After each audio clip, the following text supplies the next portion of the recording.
Alexandre Câmara, entrevista hoje, está aqui com a guardiã da cultura, guardiã do patrimônio, guardiã da memória alagoana, um ser espetacular, chamado Carmen Lúcia Dantas, historiadora, professora aposentada da UFAL e agora com duas casas, uma na Ilha do Ferro, outra aqui em Maceió, para ser feliz duas vezes, porque ela merece. Vamos lá conversar com Carmen agora. E aí, Carmen, como é que Oh, tá meu a filho. vida? Tudo bem, isso mesmo. Dividida entre Maceió e a ilha. Realmente, a Ilha do Ferro é quase um paraíso.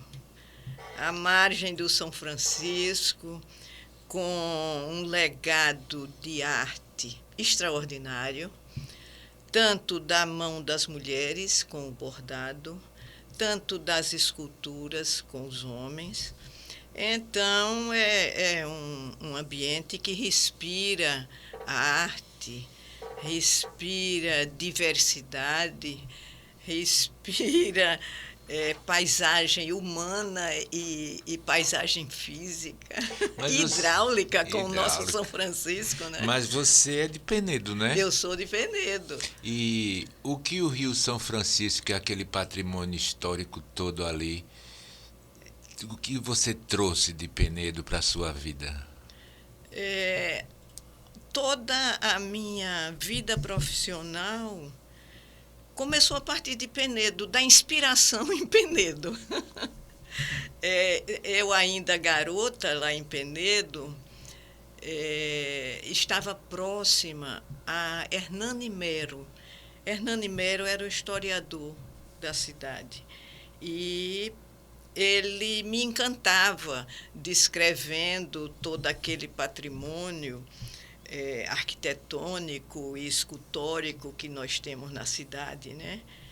E quando eu fui para o Rio, tive a oportunidade de me inscrever no vestibular de museologia, que tem tudo a ver Tudo a ver. com patrimônio, Já com entrou na área cultura, né? certa, Entrei né? na área e dela não saí mais. E foi tão bom não ter saído. Tem um legado tão maravilhoso, né? E o Festival de Cinema de Penedo? Pois é. Ali você teve uma participação ativa Sim, naquilo ali, né? fui. O festival de cinema, quando eu cheguei aqui, isso você não era nem nascido Diz ainda. isso não, que a gente tá, ó, é pra te contar, viu? No começo da década de 70, eu fui trabalhar com Solange Lages, hoje Chalita, no Departamento de Cultura. Na época não tinha uma Secretaria de Cultura, era um departamento. E Solange propôs um festival, e claro que eu incentivei que fosse em Penedo, né? Sim, sim, sim. Não só porque é minha cidade, mas também porque Penedo é muito fotogênica. De toda a Lindo, área é. você tem um bom ângulo.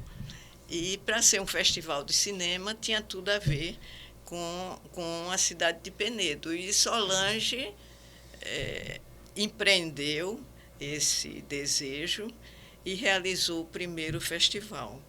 Um dia desse, eu estava concluindo uma pesquisa que fiz com Cíntia, minha esposa, que é também É jornalista, minha amiga, trabalhei com ela, né? queridíssima, Cíntia é demais. Sobre as mulheres no festival de cinema, no primeiro festival de cinema.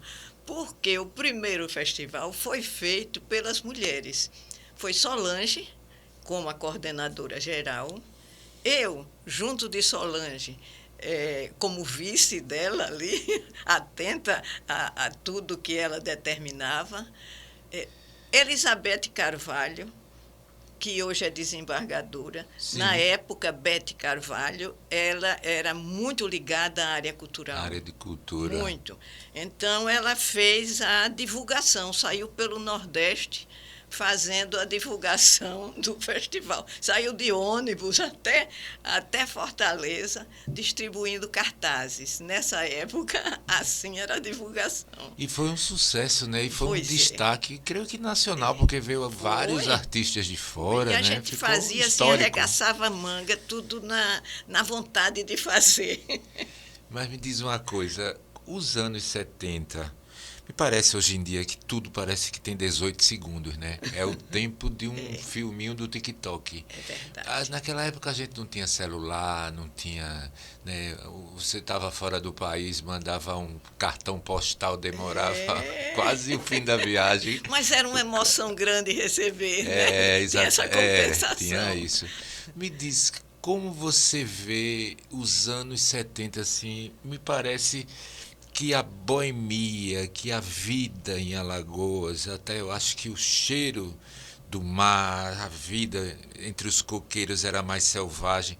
Você acha que mudou muita coisa? Você acha que você tem um saudosismo dos anos 70? Olha, nós tivemos em 28 a Semana de Arte Moderna aqui em Alagoas. E isso se estendeu, 28 e começo da década de 30. Dr. Aurélio Buarque, também dessa época, Valdemar Cavalcante, Lourenço Peixoto. E essa turma revolucionou a arte nesse começo de século.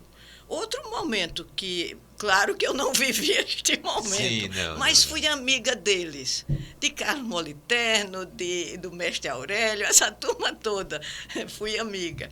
E acho que o outro grande momento foi a década de 70. Certo.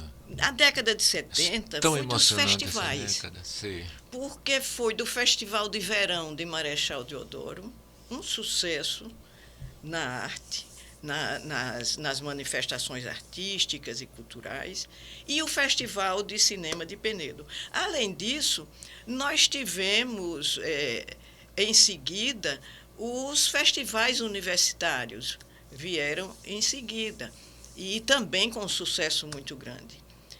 Eu não sei, mas talvez o estímulo do proibido, porque nós vivíamos, na época, o regime ditatorial. E tudo era uma fiscalização muito grande. Você imagine, para a gente fazer uma exposição de artes plásticas em Penedo, antes um agente da Polícia Federal tinha que ir olhar os quadros para poder a gente abrir. Aprovar ou não, né? Aprovar Era ou não. censura, Sim, né? era censura. Os filmes, todos tinham que ser projetados antes. Até o que passava na TV, né? Tudo.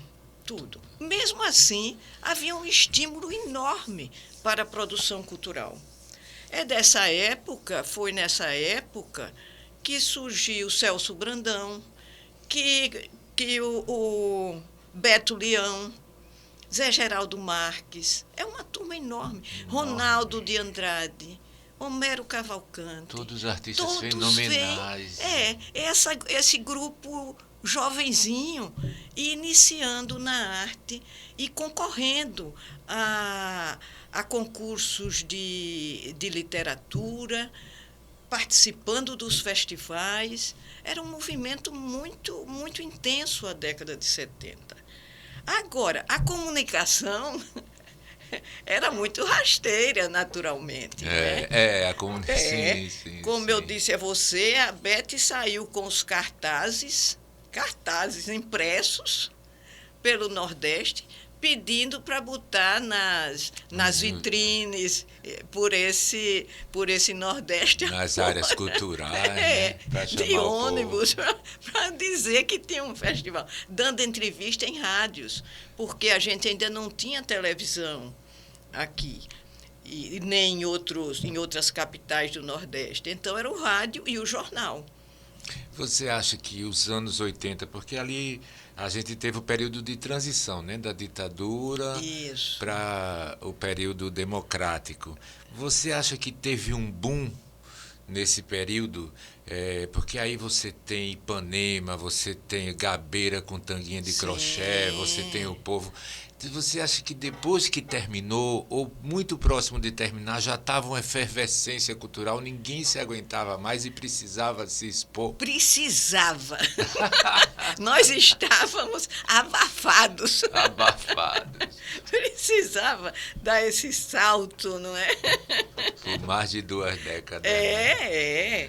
A Leila Diniz, não é? A primeira, ela grávida, usando biquíni, foi um período em que a gente estava querendo voar.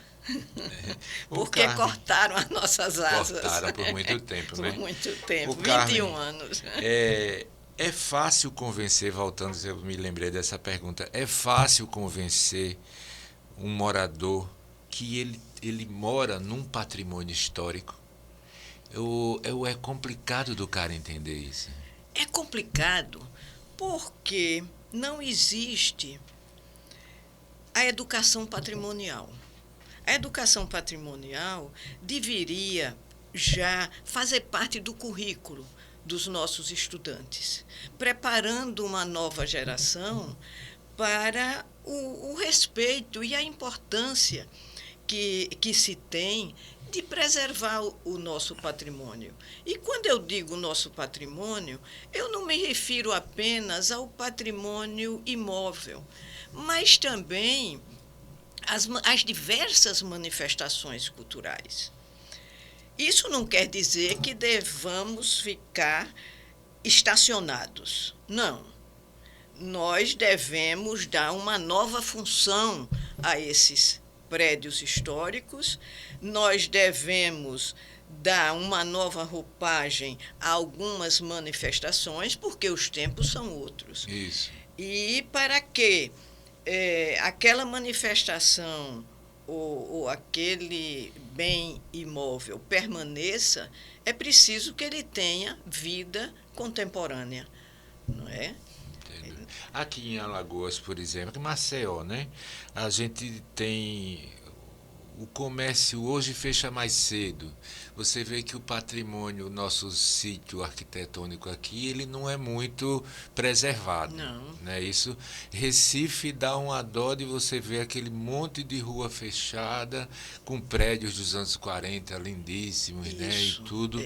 Então, parece que os shopping centers vieram para...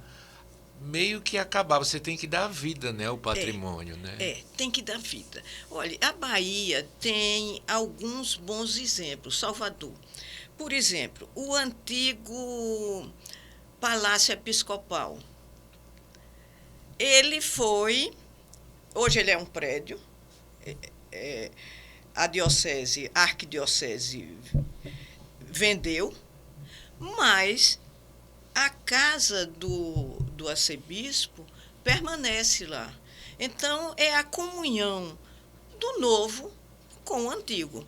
Isso é perfeitamente saudável. Uma maneira de fazer existir, né?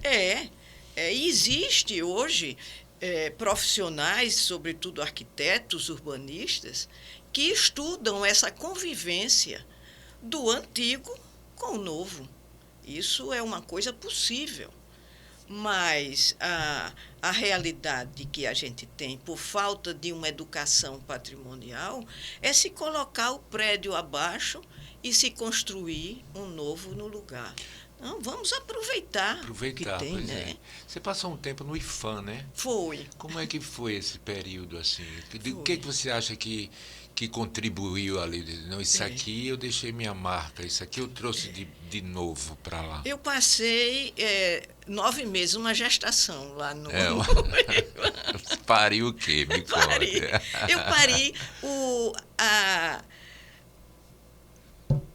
o IFAM em Alagoas. Porque quando eu entrei no IFAM, o IFAM Alagoas era subordinado a Sergipe. Olha, então, não sabia. E eu achava uma falta de nexo isso. Não é?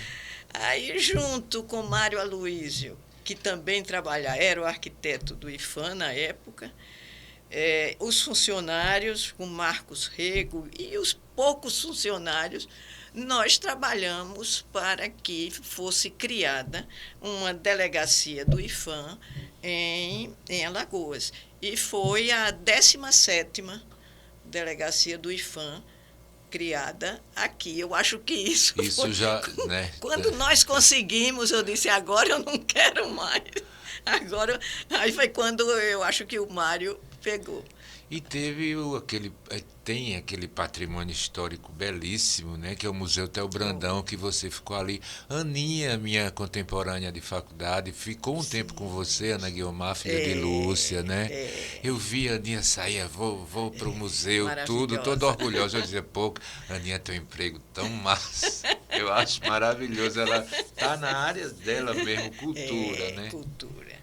Eu costumo dizer que o Museu Theo Brandão é a minha grande paixão profissional. É mesmo? É a paixão profissional. Olha que desde a década de 70 até hoje eu trabalho na área cultural, mas a grande paixão continua sendo o Museu Theo Brandão, porque foi lá que eu pude dar vazão aos conhecimentos que trouxe dentro da minha profissão de museóloga. E tive um apoio muito grande dos reitores da minha época. Todos eles me davam carta livre para que eu agisse, não é? E a recuperação do Museu Theo Brandão, depois de 14 anos que ele estava fechado ao público, o reitor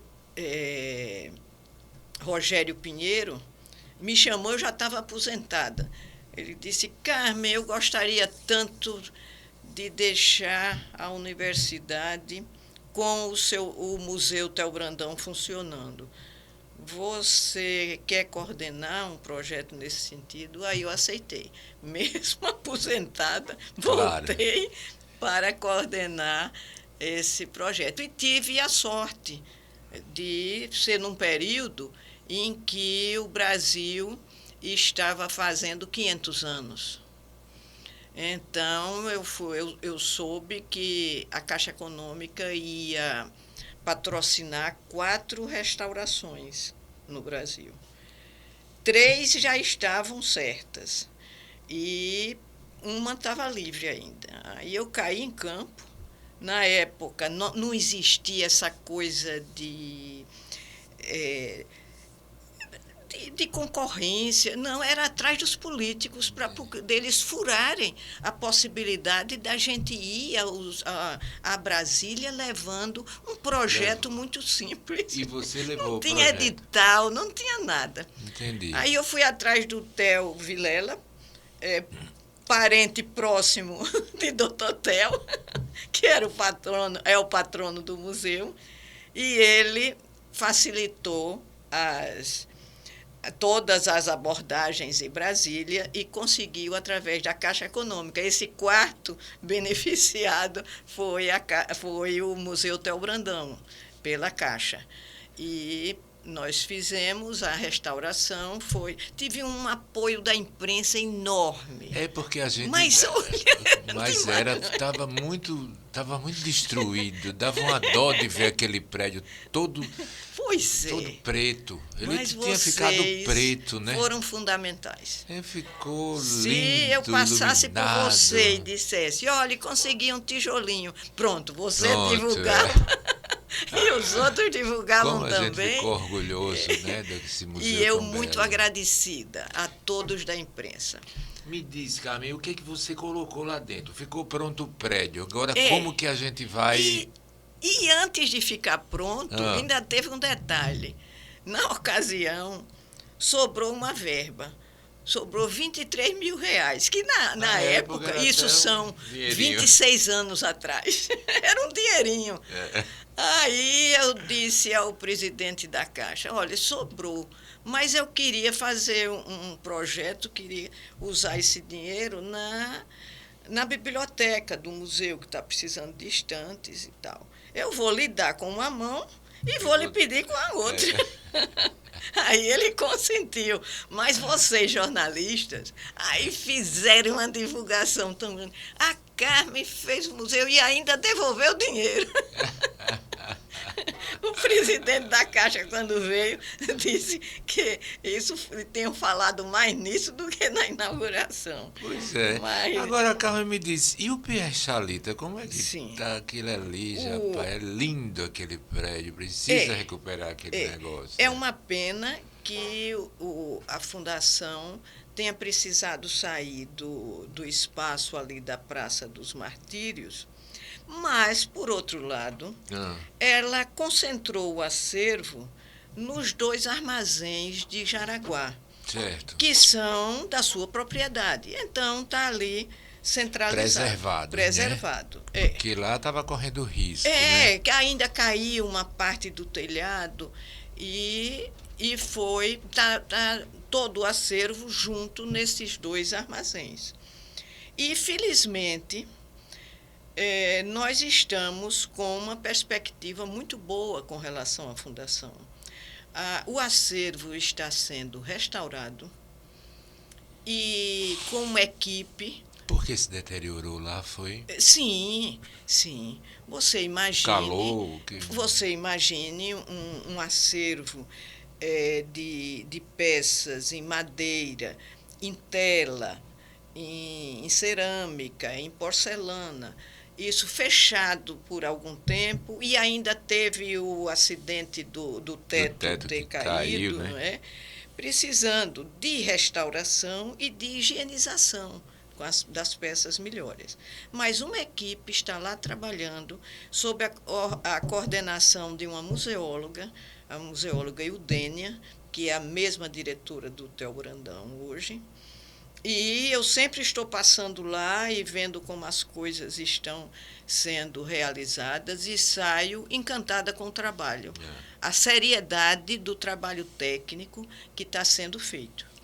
E o projeto é abrir aqueles 2 espaços, aqueles 2 armazéns, com o acervo exposto. E eu acredito nisso.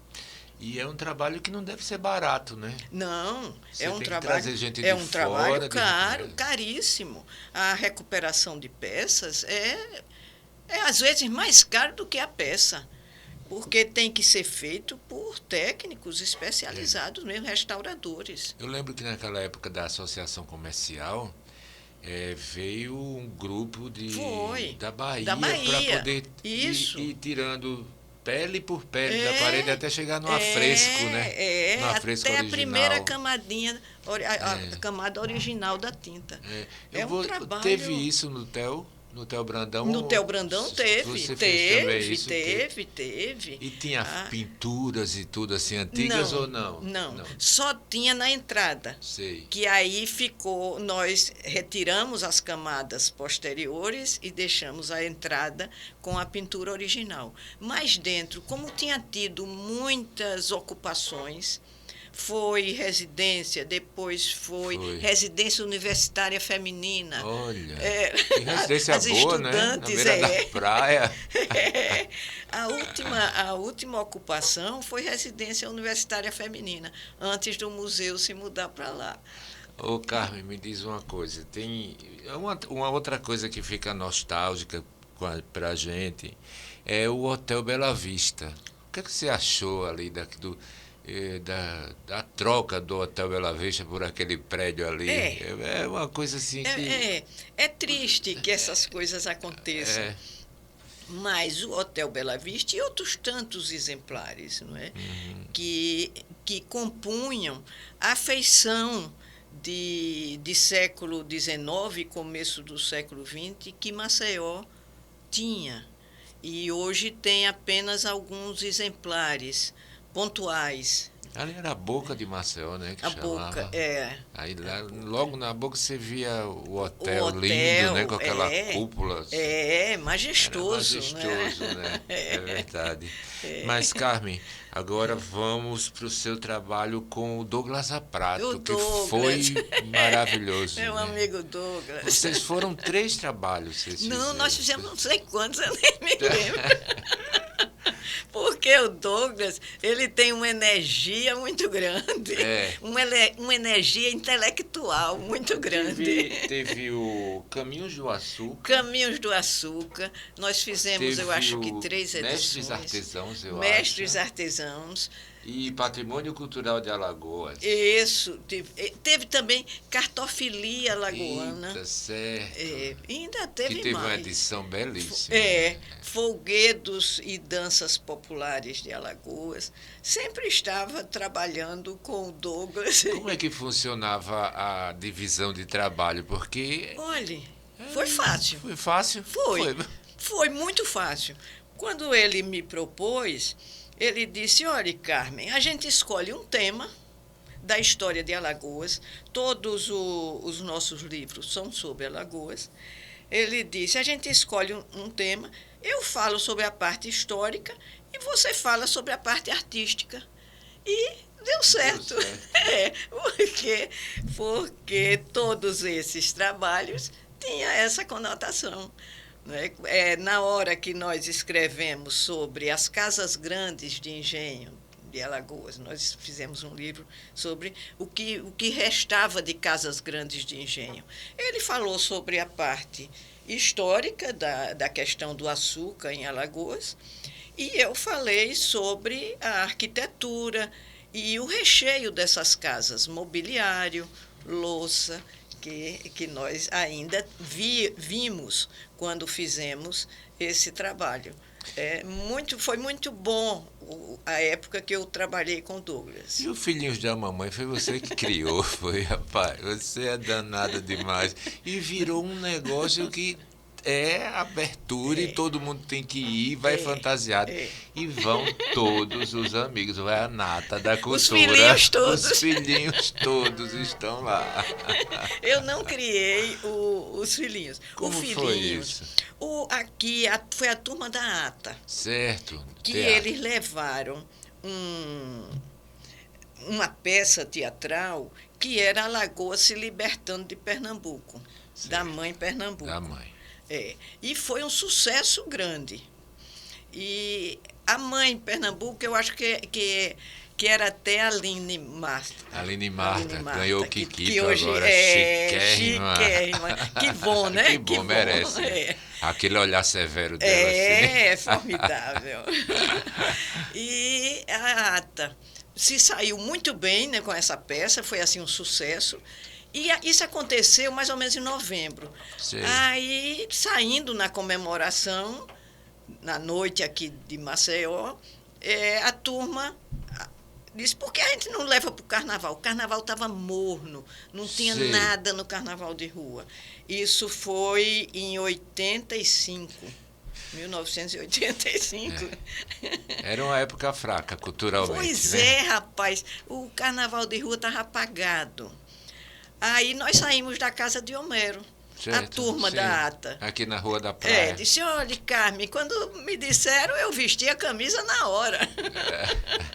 Mas consta sempre na sua biografia, viu? Sim. Consta como uma das fundadoras, eu acho. Porque eu sou filhinha da primeira barrigada. E depois, quando eu fui para o Theo Brandão, aí os meninos da ATA me pediram para levar a figura totêmica da mamãe para dentro do museu, e o museu ser a casa dela. E é o encontro, né? Aí nós recebemos a mamãe, é lá. E a partir de então deixou de ser na casa de Homero, e passou, também Homero se mudou, e passou a ser no museu, a casa dela, e ela todo ano desce para o pátio para ser festejada pelos seus filhinhos. Gente, e Carmen Lúcia, ela é casada, teve um casamento dela, foi muito badalado, assim, foi muito divulgado pela resistência, pela coragem, casada com minha amiga Cíntia, e Cíntia que é uma jornalista espetacular, trabalhei com ela no jornal, e Carmen, que coragem, enfrentou com naturalidade e paixão. Você sabe que a paixão traz a naturalidade. O Supremo aprovou o casamento entre pessoas do mesmo sexo mais ou menos em outubro de 2012. E aí, logo depois, quando eu vi aprovada, acompanhei, achei lindo a sessão do Supremo, eu propus a ela casamento. Ela tomou um susto, mas aceitou. Aí nós, que honra, né? Nós casamos em fevereiro. E foi o primeiro casamento com festa, porque eu queria fazer festa. Eu lembro, foi capa de revista. Na Bahia foi capa tudo de que foi revista. Canto. Foi lindo. Foi, porque aí era um ato político, a festa era o ato político.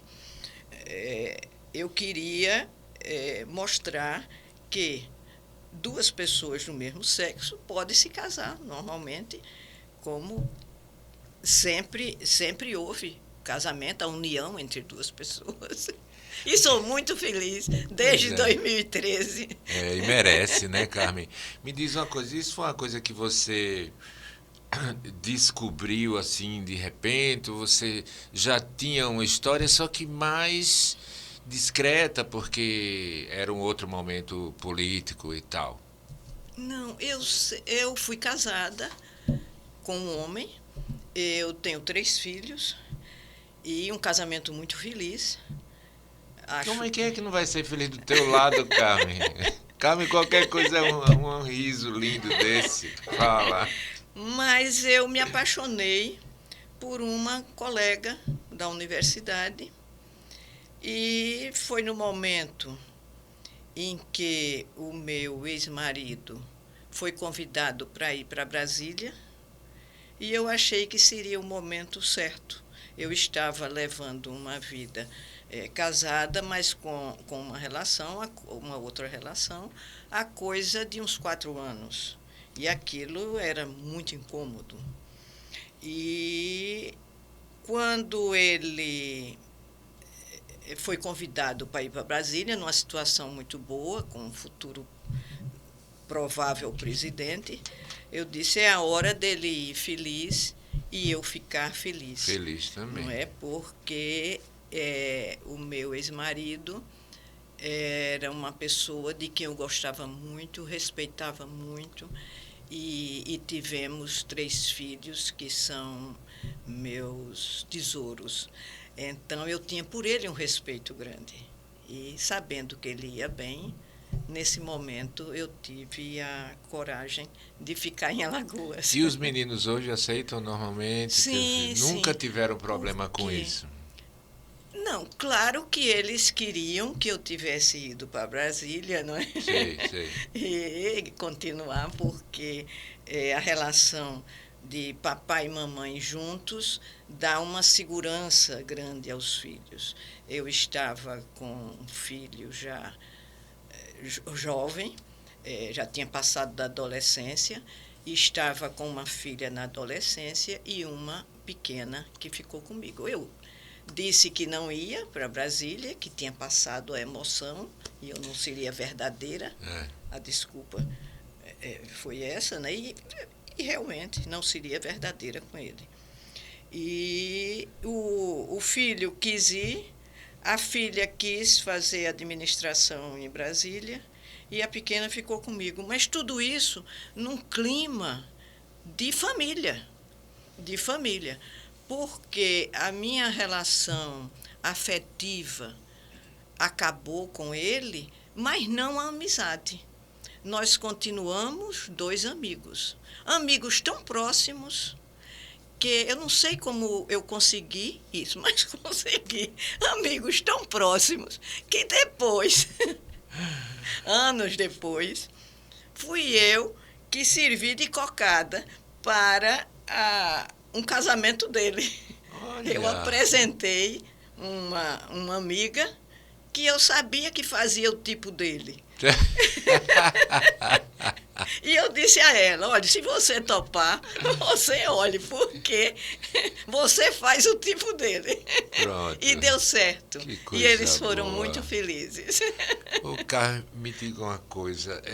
Você sente que essa sua postura, ela abriu caminhos para uma série de pessoas? Porque comigo foi assim, foi Eu tive dois momentos. O primeiro é que eu tive uma infância muito livre, mas o catecismo me reprimiu. Foi para mim, eu disse, estou doente, Foi. vou. Quando eu tomei a hóstia, eu pedi a Deus para me curar. Meu Esse foi meu Deus, primeiro foi momento. mesmo. Foi porque eu era muito livre, então as coisas aconteceram muito cedo para mim. E então isso realmente foi uma coisa que marcou muito minha vida. E eu fiquei até os 15 anos sem ter relação nenhuma, né? Meu Deus. Mas teve um outro E momento se assim, achando culpado, né? me achando culpado. Aí até 15 anos, aí depois dos 15 foi que eu vim, fui morar não, passar uns dias na casa do meu irmão e você sabe que estudante começando É, mora em comunidade. Pronto, nessa comunidade eu é. me deu tudo Se certo. libertou. Eu novo ainda, né? Mas eu tive esse momento assim e foi uma coisa que me marcou muito, viu? Porque eu acho que até hoje eu devo guardar É, não é? algum resquício disso. Mas você acha que isso foi um ato político também da sua parte? Você acha que ajudou outras pessoas? A mim, depois disso, que a Ângela Rorô me ajudou. As coisas que ela dizia, sabe, eu li a Ângela, ela era muito verdadeira, né? É E eu demais. com 15 anos lendo a Ângela, eu digo, ó, tá vendo, tava tudo certo, Tatu Rambo, não sei quem, eu digo, tava tudo certo, aquilo ali, não, quero mais não. Você acha que ajuda as Acho que pessoas? sim, porque eu nunca tive remorso. Eu achei que era a coisa mais natural da paróquia e que podia acontecer a qualquer pessoa, e que a gente gosta de pessoas. A química deu certo, É, não exato, é? Deu vai em certo a frente, química, a né? gente vai em frente. Claro que não foi fácil enfrentar perante a família, perante os filhos, sobretudo, e perante minha mãe. Minha mãe, que era louca pelo meu ex-marido, mas eu tive uma lição da minha mãe extraordinária. Quando ela me chamou para conversar, eu fui tremendo. Mas ela me perguntou se estava desfazendo um casamento de 22 anos.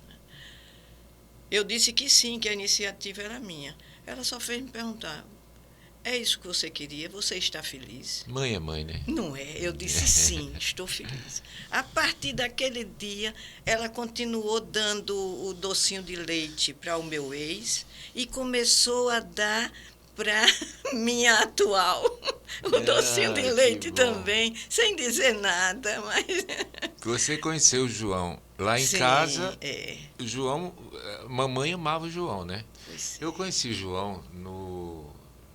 Foi linda a relação de vocês. Foi lindo, foi um Linda. grande amor. Conheci o João no bar do Beron, não era nem o Bar da Rosa, era o bar do Beron na beira do Salgadinho. Me lembro. Aí eu disse, rapaz, esse rapaz está olhando para mim, eu acho que vou chamar ele para minha mesa. E aí ele sentou-se e, e eu nessa época eu disse, eu tinha acabado de me separar da Mônica, eu disse, eu vou morar, eu quero agora, a gente morar na Jatiuca, no condomínio Jatiuca, eu quero morar no Hotel Atlântico, porque eu quero fazer poesia olhando o Cais de Porto. Olha Ué, que que lindo. loucura! É mais uma E loucura linda. é, aí dei sorte, porque ali estava o barzinho do Beron, tocando Alcione, aquela música romântica.